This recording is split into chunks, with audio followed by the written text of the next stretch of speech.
during the demolition of the old Briarcliff Psychiatric Hospital in rural Michigan. The construction team didn't expect to find much beyond rusted beds and asbestos. The facility had been closed since 2009 after funding dried up and lawsuits plagued its reputation. But on the third day of teardown, a bulldozer hit a reinforced wall that didn't match any architectural blueprints.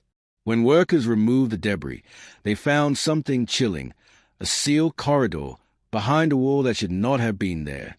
Inside was a hallway coated in dust and silence.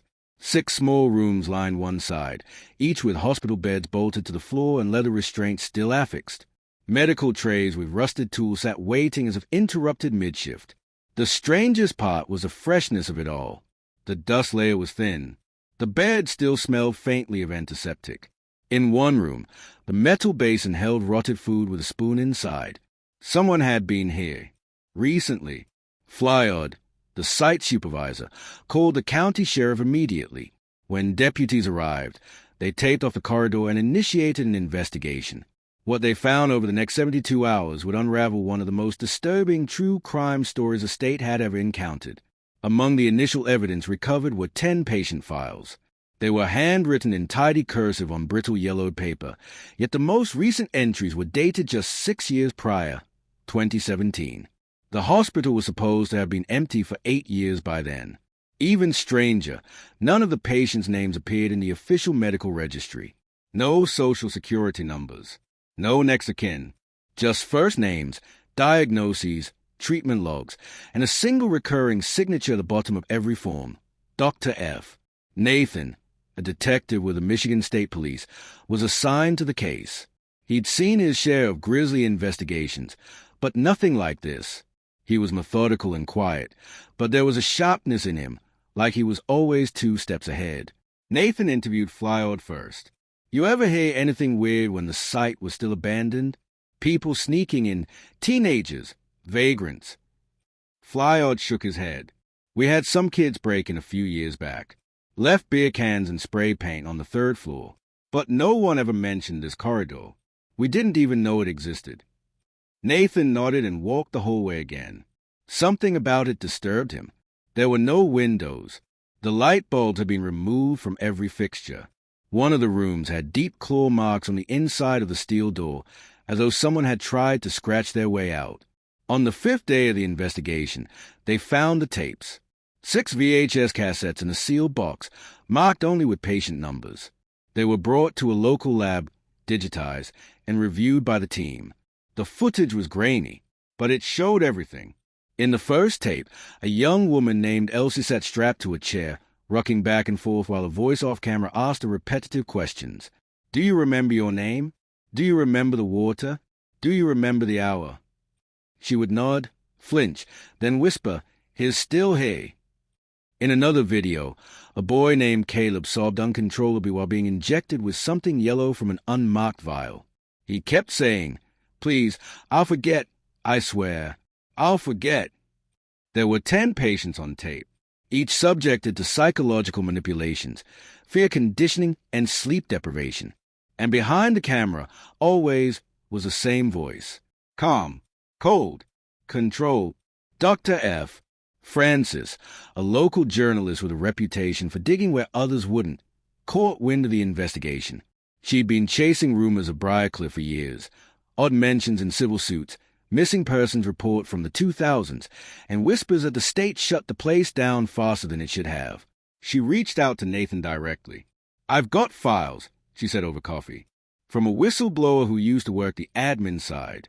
She disappeared in 2018. No trace. But before that, she sent me scan logs, pages that never made it into the state's final report. They referenced something called Ward 6. "There is no Ward 6, Nathan replied. "Exactly." Francis handed over the logs. They showed invoices for medication not approved for psychiatric use, sedatives used in military interrogations, payments authorized by someone listed only as F. Langston. Nathan cross-referenced the name. No record of an F. Langston in hospital payroll. But a Frederick Langston had briefly worked as a neurological consultant at Briarcliff in the late 90s. He had vanished after the hospital closed. No obituary, no forwarding address. Matthew, a retired nurse who had once worked in the facility, was tracked down. He lived alone on the outskirts of Flint, quiet and pale, as though waiting to be remembered. There was no Dr. Langston, he said. Not really. Just F. He wore a badge with no title. They brought him in at night. Patients in Ward 6. They didn't exist. Not officially. What were they doing in there? Matthew stared out the window, testing things, seeing what the mind could break and rebuild. I don't think it was ever about healing. I think it was about control. A week later, Frances disappeared. Her car was found parked near Briarcliff's outer gate. Inside, her laptop, her phone, her notes, but no sign of her. Nathan was rattled. He requested access to the site security footage, but was told the new demolition company had cut power the day before. Nothing had been recorded. The deeper he pushed, the more doors closed. Witnesses stopped returning his calls. Matthew moved out of state. State officials told him to wrap the case quietly. But Nathan couldn't. He returned to the corridor alone one night, flashlight in hand. The air was colder than it should have been. He stepped into room 3, the one with the claw marks, and on the wall, in fresh ink, was a single phrase, "Still here." No footprints, no dust disturbed, but the writing was new. The case was never officially closed. The files were locked in a federal archive, but Nathan kept a copy. So did someone else. And every few years, in the dead of winter, someone mails a single VHS tape to the Michigan State Police with a new patient on it. A child, a woman, a man, always alone, always whispering, always afraid. The only thing they say before the tape ends, Dr. F is watching. No one knows where the tapes come from, but someone keeps sending them, and someone keeps disappearing. Briarcliff is gone, reduced to rubble, buried under a new shopping complex. But somewhere, beyond concrete and maps and memory, Ward 6 still breathes. I'll continues with Maya's discovery and deeper cover-up. I'll paste that in next if you'd like. Would you like me to continue pasting the Maya section and final expansion next? 5 months later, an investigative journalism student named Maya uncovered a box of undeveloped film rolls at a flea market in Detroit. One of the rolls contained images of Briarcliff's main hallway, the administrative wing, and, chillingly, the inside of room 3, the claw marks, the restraint bed, and, in one corner, a figure half-turned toward the camera, blurry, indistinct, but wearing a white coat. Maya scanned and published the photos online, triggering a storm of attention. Forums reignited. Old survivors reached out, and among them was a woman named Elsie, the same Elsie seen in the first tape Nathan had watched. She had changed her name, fled the state, tried to build a new life. But when she saw the photo, something inside her broke open again. She told Maya about the sound the pipes made at night, how every mealtime the nurses counted backward, how every session began with a lullaby played in reverse. She remembered Nathan, too, his eyes, his voice. He said truth lives under lies, she told her, and then he disappeared. Maya continued her search, retracing old state records. She discovered a document that had been sealed by executive order, a 1994 grant proposal submitted by Ev Langston. It requested funding for a pilot study titled Conditioning Neural Compliance in Subacute Youth Populations. The location listed Briarcliff Annex, Sublevel B, but no such sublevel was in the original blueprints. Following an anonymous tip, Maya visited the town library in Briarcliff's original township. In a forgotten archive drawer, she found fire inspection records listing Sublevel B for emergency clearance in 1996. It had since been crossed out in red pen with the words, "Decommissioned, no access permitted." That night, her apartment was broken into. Nothing stolen, but her laptop had been wiped, her notes burned, the fire alarm disabled. She left the state within 24 hours, but not before mailing her remaining photos to 10 journalists, 3 federal watchdog groups, and a retired detective in Minnesota who used to work violent crimes, named Nathan. The package arrived, unmarked, and inside it, another tape. The tape was labeled only with a black number, 47. Nathan watched it in silence.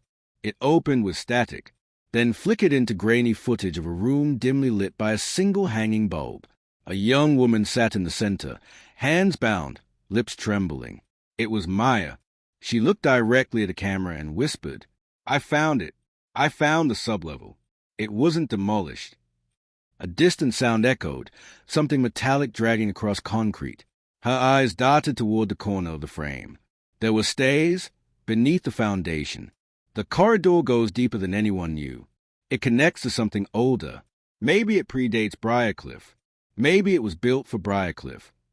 The lights in the room flickered. Behind her, a figure entered the edge of the frame. A silhouette in a white coat. Barely visible, but Nathan knew.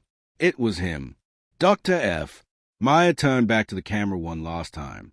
Her voice cracked. They are still running it. But now, they don't need hospitals. They just need willing hands. The screen cut to static, then black. Nathan sat for a long time. Eventually, he burned the tape. But the next morning, a courier envelope arrived at his door. No return address. No stamps. Inside was a Polaroid. It showed Nathan sleeping in his cabin, taken from the foot of his bed. That same week, survivors of Ward 6 across the country began receiving packages. Inside each was a photograph, one from their time in the hospital that no one else should have had.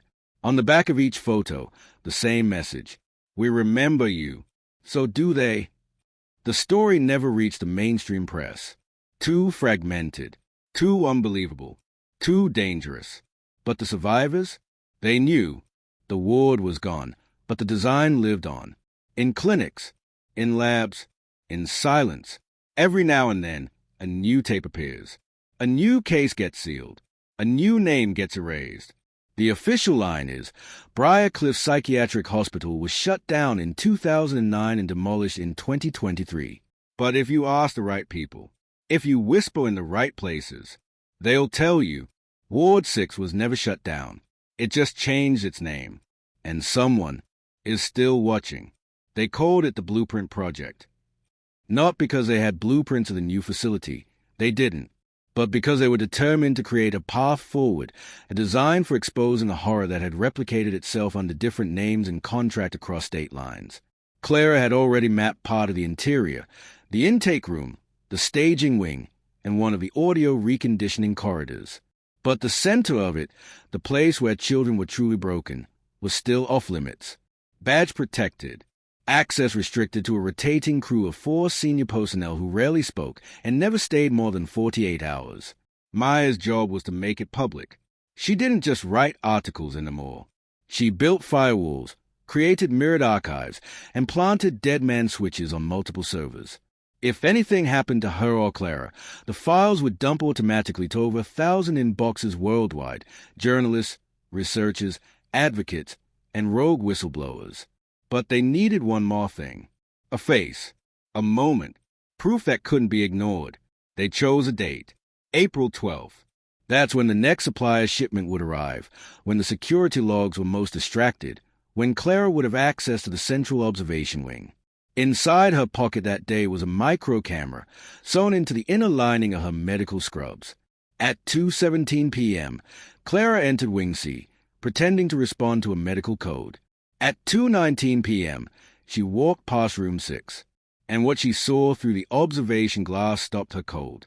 A child, no older than 8, sitting in a white room, staring at a static-filled screen. Every 15 seconds, a message blinked across the screen.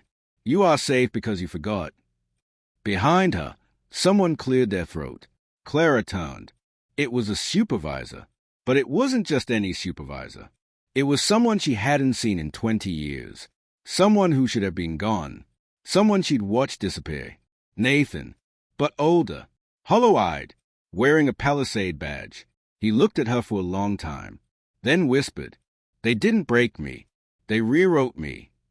Clara's hand instinctively reached for her ID. The camera still recording. Nathan stepped aside. "You have 90 seconds. After that, I won't remember this." He walked away. Clara entered the observation booth, hit download all, and fled the building with the data still pinging to Maya's server in real time.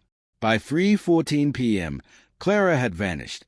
But by 6:07 p.m., the footage was already posted to 3 darknet forums and 2 mirrored sites. The face of the child, the phrase on the screen, and the timestamp, W6 Palisade observation log _0412. Let me know if you'd like me to continue immediately, expanding Maya's next move or showing the public fallout, or if you want a word count check now. Within 24 hours, the video had spread beyond its original confines. Reddit threads exploded. Digital activists flooded the Palisade facility's website with data requests and anonymous threats. Hashtags trended. #W6Reborn, #Palisade Project, #TheyRewriteYou. But it wasn't just digital. Protesters gathered outside Palisade's Kansas location by the dozens, then hundreds. Parents who had once been told their children were in therapeutic reassignment programs now began questioning everything. Lawsuits were filed. Local journalists dug deeper. And Maya disappeared again. She knew it would happen. That was the cost of letting the world see. She had moved cities twice in 2 months, changed names, burned her own SIM card. But she watched everything unfold from motel TVs and anonymous library logins. What she didn't expect was the email. It arrived in a temporary inbox, only accessible through encrypted dark mail. Subject, blueprint complete. Body, you showed them the window. Now show them the mirror. Meet me where it started. See. Attached was a single image, a nighttime photo of the demolished Briarcliff site. In the moonlight, across the rubble-strewn ground, someone had carved massive letters into the date. IT was never a place. Maya made the trip. Middle of the night. No headlights. No phone. She found Clara waiting near what used to be the foundation. But Clara wasn't alone. Beside her stood another girl, no older than 10. Mute. Hair unevenly cropped. She looked at Maya like she recognized her. She's one of them, Clara whispered. Not from Kansas. From somewhere else. One of the new branches. We've only uncovered 2. There are more. How many? Clara turned. Dozens. Maybe hundreds. Maya stared at the child. What do we do? Clara's reply was simple. We go to war. Let me know if you'd like to continue with a full-scale expose, an underground network of survivors, or a global operation unraveling the entire system. We're nearly at your 18,000-word epic mark. Ready for the next surge? Clara and Maya didn't go to the authorities. They knew better. Instead, they activated what Clara called a residual network, survivors of experimental programs that had operated in parallel or adjacent to Ward 6. Some had been in shelters, others in juvenile correction programs, and a few, the worst off, had been funneled through educational labs buried under research partnerships with think tanks. Their minds weren't fully intact, but their memories were patterned. They all remembered the same question. Do you remember the hour? They met in basements, warehouses, empty chapels. No one trusted fluorescent light. No one used names. They created a map. Each pin on the wall wasn't just a facility. It was a story, a stolen name, a wiped childhood, a warning. And all of them traced back to a central node, Langston Biobehavioral Systems, a now-defunct think tank absorbed in 2005 by an entity listed as only F Holdings LLC. That's when they found the code buried in Palisade's leaked procurement data. Buried in every file was a 4-character prefix. It didn't stand for the facility. It stood for location groups. FW6, FW7, FW8. Ward 6 wasn't the end. It was a beginning. 3 weeks later, Maya published the largest leak of her life. Over 200 gigabytes of documents, videos, whistleblower statements, survivor interviews, and archival footage, all under the title. The design, How a Forgotten War Became a Global System of Erasure. It trended on every major platform for 72 hours before it was mysteriously suppressed. Links broke. Videos were removed. Domains were blacklisted. But the copies remained. On encrypted drives. On flash keys smuggled across state lines. On paper, printed and hidden in libraries, courthouses, churches. The network kept them alive. Clara resurfaced only once, in a final recorded video filmed in an unlit stairwell. Her face was worn, but her voice never wavered. You'll be told we're sick, that we made this up. But the truth doesn't need you to believe in it. It just needs you to listen. Then the screen cut to black, followed by text. We were never patients. We were the prototype. 1 month later, in a city no one would name, a girl walked into a school nurse's office and whispered, "My dreams aren't mine. I think someone's living in them." The nurse froze. On the girl's wrist, faint but clear, was a tattoo. W6. The girl was placed in observation. Standard psych evil. No trauma on record. No history of abuse. But her sleep logs told another story. Rapid movement, consistent night terrors, and repetitive whispered phrases caught on audio. "They're writing over me." The tattoo on her wrist, W6, was dismissed as a childish prank. Marker, maybe, a day. But no ink remained when they tried to scrub it. And every time it faded, it came back. Different wrist, same font. They called in a behavioral consultant to assess her. Former Department of Education. Mid-40s. Polished. He asked all the right questions. But when he left the room, he handed her a folded paper. Inside it, 6 words. "Do you remember the water yet?" Somewhere across the country, in a sealed archive, a new file was added. Case ID, FPHX001. Subject, female, age 10. Behavioral note, high pattern retention. Unresponsive to memory loop correction. Status, transfer to phase 2. Location, classified. Handler, Dr. F. Back at the old Briarcliff site. Now a parking lot. An underground pipe burst during reconstruction. City workers were sent to assess it. They uncovered a narrow tunnel. Too small for adults. Lined with faded wallpaper. Wire exposed along the ceiling. At the end of it, a door. Steel. Padlocked. Unmarked, except for a single scratch letter. F. When authorities returned the next day, the tunnel had collapsed. Or maybe it had been closed. No one speaks publicly about Ward 6 anymore. The government calls it conspiracy. The public moved on. But in hidden corners of the world, within foster systems, state-run shelters, private schools built on grants no one audits, something continues. Quietly, routinely, a voice over speaker, asking, "Do you remember your name? Do you remember the hour? Do you remember the water?" And then, as always, "Good. That means we're making progress." The forgotten ward was never forgotten. It was replicated. 6 months after the resurfacing of the W6 girl in Phoenix, a private contractor working overseas in a war zone redevelopment zone stumbled on something strange.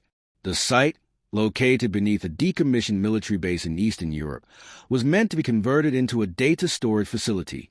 While excavating a foundation tunnel, his team found an access hatch sealed with 7 layers of rusted metal plating. Inside was a domed chamber, hexagonal, concrete-lined, completely intact. It contained no furniture, just a single vinyl chair, a small intercom speaker, and a notebook bound in red cloth. The writing inside was in English, precise, clinical. The first page read, "Test Region 9. Subject retention at 63%. Final phrase injection effective in 7 of 10 scenarios. Recommended. Relocate successful participants to domestic reentry zones." At the back of the book was a list. Names, ages, genders, and beside them a 3-letter code. W6, W7, W8, F2, F3. The final entry read, "Reactivation scheduled. North America, Tier 2. Back in the States, Maya sat alone in a train station cafe. A stranger approached her, slid into the booth, and placed a flash drive between them. He never gave a name, just said, "They've started grooming handlers. In schools, special classrooms. You won't find files. You'll find patterns." Then he stood and walked away. Maya opened the drive later that night. It contained a single video, grainy, time-stamped, marked training day 1. It showed 5 children, aged 6 to 9, seated at desks in a sterile white classroom. A voice spoke through a speaker. "When someone forgets your name, what do you do?" In unison, the children replied, "Replace it." And if they ask where you're from, say nowhere. And if they say Ward 6 is a lie, the children didn't speak. They just smiled. Meanwhile, across the Atlantic, a man named Lucas, a former systems engineer who had once overseen memory degradation models for a tech firm that folded quietly in 2012, received a package with no return address. Inside was a map of the United States. Cities circled, each one labeled with a short phrase. The girl who doesn't dream. The twins who speak in loops. The boy who remembers things that never happened. And in red, underlined, all prototypes. Lucas hadn't spoken publicly in years, but within 2 days of receiving the map, he uploaded a 23-minute video to the encrypted mesh network used by the residual network. He spoke calmly, clearly, then concluded with this. Ward 6 wasn't an outlier. It was proof of concept. They never wanted it hidden forever, just long enough to test a reset. Then he leaned in and whispered, almost too quietly, "You don't fight a design. You unwrite it." The feed went black. The phrase spread like wildfire. You don't fight a design. You unwrite it. It became graffiti on alley walls, the closing sentence of blog posts, a whispered code phrase across encrypted channels. Survivors, and even those who weren't sure whether they were survivors, clung to it like gospel because it meant something terrifying and liberating. Ward 6 wasn't a place. It was a template, a blueprint, one that had been copied, replicated, optimized, and embedded in institutions across the world. And the only way to break it wasn't to expose it. It was to corrupt it. Clara had once told Maya that memory wasn't the only thing they were erasing. They were erasing context, the ability to tell whether an experience belonged to you or to someone else.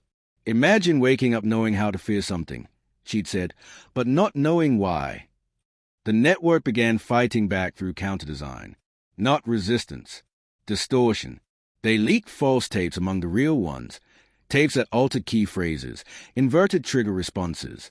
They began introducing corrupt files into the Palisade archive to force psychological discontinuities. A few insiders even embedded corrupted scripts into classroom programs designed for emotional recalibration. The result? Subject began remembering too much. Fragments of memories that hadn't been assigned to them. Voices from other programs.